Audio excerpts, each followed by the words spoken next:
Et selon l'Institut de la statistique, le marché du travail reste bien orienté au premier trimestre de cette année, tout comme la consommation des ménages. On constate néanmoins un ralentissement de la croissance de l'activité économique. En matière d'emploi, justement, un nouveau dispositif TIAMA a été mis en place. Des grandes réformes annoncées également par le gouvernement au volet fiscal et au niveau de la protection sociale généralisée. Qu'en pense le patronat? Élément de réponse avec vous, Steven Blin, président du MEDEF. Bonsoir. Athéna, bonsoir. Alors, une nouvelle mesure d'aide à l'emploi, le dispositif TIAMA, qui a pour but d'encourager les entreprises à créer de l'emploi durable en les accompagnant à financer le coût du travail. Pensez-vous que cette mesure aura l'effet escompté auprès du patronat?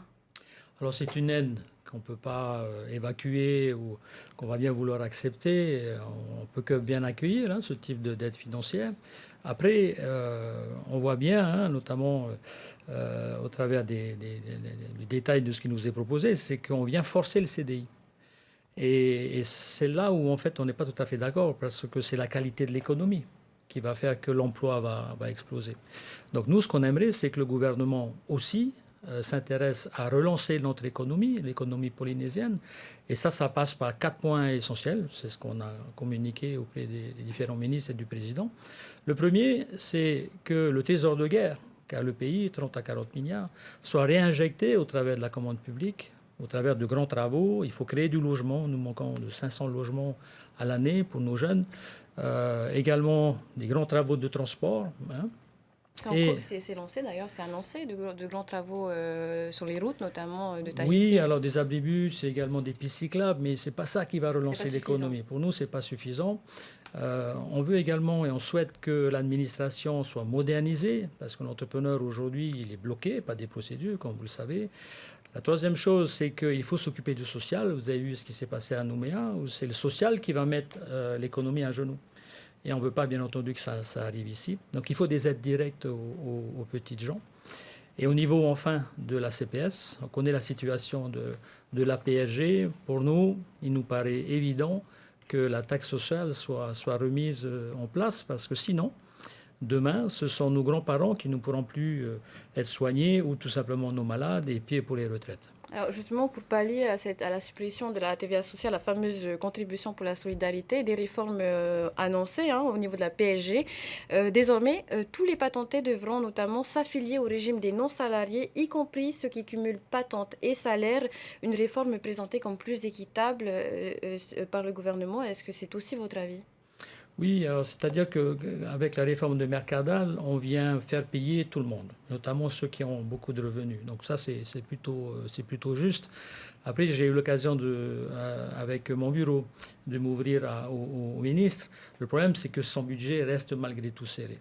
Et la moindre vague qui viendrait de l'extérieur, et vous savez, qu'à l'étranger, la guerre se propage. Vous savez également que j'ai eu l'occasion de vous en parler, une récession est aujourd'hui naissante aux États-Unis et va certainement impacter les chiffres de la fréquentation touristique en Polynésie. Et on le voit déjà au niveau des hôtels, les annulations commencent. Donc la moindre vague qui viendrait de l'étranger ferait que là encore, la PSG serait en danger. Donc nous pensons réellement que cette PSG doit être fiscalisée, c'est ce que disent les spécialistes, et donc remettre la TVA, enfin la taxe sociale telle qu'elle avait été présentée par le précédent gouvernement. La TVA sociale qui a été fortement critiquée, qui justement a été supprimée à cause des fortes critiques qu'elle a suscitées.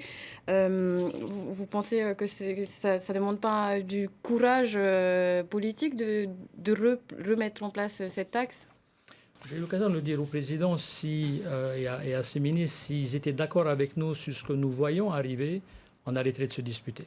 Et on serait d'accord sur les mesures. Je pense que nous allons traverser des moments très difficiles. Tous les matins, les indicateurs tombent. Donc ça, il faut vraiment faire attention. Et au sujet de la PSG, avoir un budget aussi serré. Alors, vous disiez que la population pouvait à un moment donné avoir rechigné lorsque cette TVA, cette taxe a été mise en place. Il ne faut pas oublier qu'il s'agit de nos grands-parents, il s'agit de la santé de nos personnes âgées essentiellement, en plus des malades. Donc on doit tous quelque part y participer. C'était notre message. Justement, on parle de la santé des Polynésiens. C'est surtout la maladie qui pèse dans les comptes sociaux. Côté santé, les produits sucrés sont dans le viseur du gouvernement. Ça se traduira par une hausse de la TVA sur ces produits. Quel impact sur la production locale? Alors, le MEDEF a demandé à ce que le gouvernement s'attarde également aux produits salés, mais également aux produits gras. C'est dans les tuyaux. Oui, tout à fait, qui sont dans les tuyaux. Notre constat, il est assez simple. Effectivement, la vision du ministre Mercadal et du ministre Dexter est parfaite au sujet de l'amélioration et de la volonté d'améliorer la vie en Polynésie et la santé des Polynésiens en réduisant la consommation de ces produits sucrés et également en investissant dans la prévention. Donc ça, il n'y a pas de souci. Mais le problème, c'est que c'est nous qui allons payer. Et donc, la question qu'on pose, c'est pourquoi le pays vient encore prendre l'argent des entreprises, mais également l'argent du peuple, alors qu'il dispose d'un trésor de guerre qu'il pourrait utiliser justement pour relancer cette économie. Donc nous sommes en attente de grands travaux. Nous espérons que le pays va investir dans le logement, également dans le transport, et c'est là qu'on va créer de l'emploi. Toujours au niveau de la fiscalité des entreprises, mais dans le secteur immobilier, cette fois, on annonce une baisse des frais de notaire.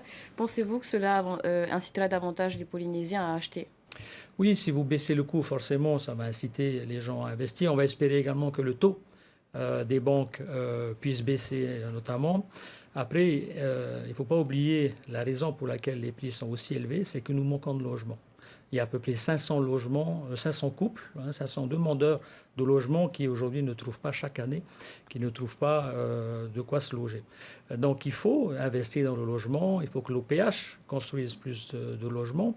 Nous avons également une immigration de Nouvelle-Calédonie, de France. Donc tout ça fait que la population grandit, mais le nombre d'offres de logements n'est pas suffisamment forte, et ça fait forcément monter les prix. Donc il nous faut une commande publique, et ça je le répète, il faut que le pays investisse massivement et rende les taxes qu'il a perçues à la population. De gros investissements pour mieux anticiper d'éventuelles crises à venir. Nous sommes très pessimistes au sujet de l'année 2025, et donc il faut s'y préparer, et on espère pouvoir communiquer et surtout convaincre le gouvernement sur ce constat. Parce qu'aujourd'hui, ils ne veulent pas s'accorder sur ce qui arrive. En espérant que vous allez être entendu. Merci Steve Amblin d'avoir accepté notre invitation ce soir.